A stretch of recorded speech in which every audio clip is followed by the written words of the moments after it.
So first things first, I want to address the elephant in the room for the election that's taking place. Nigel Farage will not be competing for a constituency seat. He is the leader of the party, but he will not be competing for one of the 600 seats he will now be competing for. His party, that is. There are reasons why, no doubt the huge salary he gets with the EU is one of them. That's not even a joke.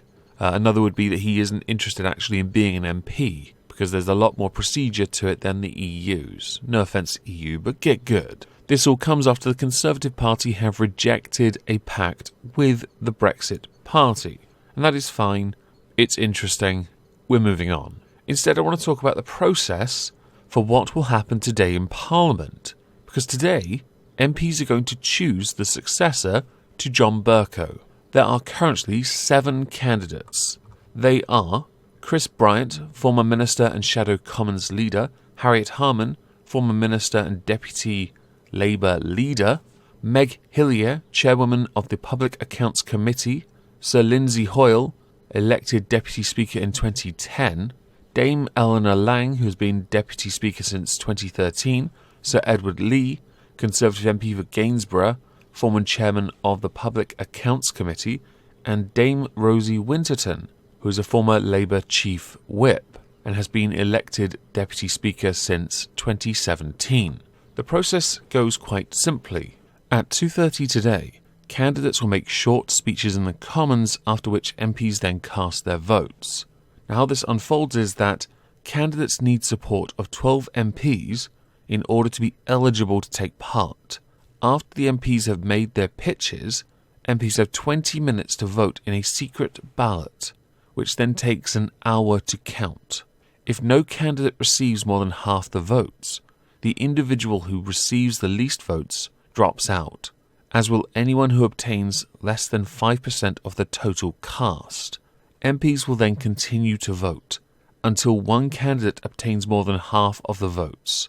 This particular process is overseen by the Father of the House, aka the longest-serving MP in the House of Commons, aka the soon-to-be-retired Kenneth Clarke. The 2 front-runners, or the leading candidates, are Sir Lindsay Hoyle, because he has been Deputy Speaker for so long, and Harriet Harman, who wants to put an end to the, quote, old boys club in Parliament. A correspondent for the BBC called Mark Darcy has said that most observers believe Sir Lindsay Hoyle, who has been Bercow's senior deputy for years, is the front-runner, because as the chairman of Ways and Means, he chairs debates on budgets and select amendments for committee-stage proceedings on bills, and has had plenty of opportunity to demonstrate his credentials. Some of the MPs that have backed him, and we know this because Sir Lindsay Hoyle has in fact tweeted it out, would include some of the key allies during John Bercow's time as Speaker, including Tracy Crouch and Caroline Flint. He also received an early boost courtesy of Shailesh Vara, who was a candidate initially but has since pulled out. So there is a chance that Sir Lindsay Hoyle, former deputy or deputy currently, will then be elected Speaker. I believe it might be more likely to be Harriet Harman, but I guess it will depend then if they want to make it something about sex as opposed to the person who's in charge, because Sir Lindsay Hoyle has been quite good at commanding the Commons in the past, and he does have quite a voice. Not to take a shot at Harriet Harman, who may well still be able to command the House, but I'm yet to be convinced based on her previous performances in things like PMQs, where she just makes the most patronising arguments possible. But she could end up being Speaker and could still be a good Speaker.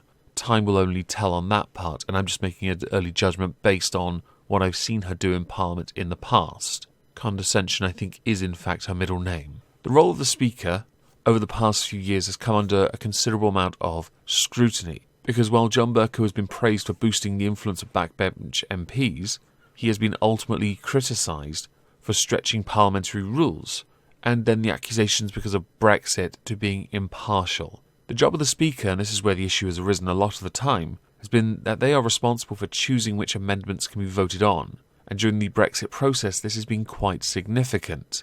They are also charged with upholding parliamentary rules, which has angered many MPs because obviously Bercow allowed the amendments that the government brought forward, the bills for withdrawal agreement, to be voted on many times.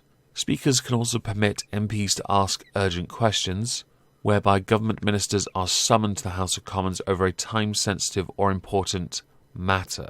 During his time as Speaker, Bercow was renowned for increasing this quite a bit, and I have to praise him for that, because all MPs, especially those who are in the government, should be held to account at all times, even if Bercow is a massive tool. Enjoy retirement, mate. You totally deserve it.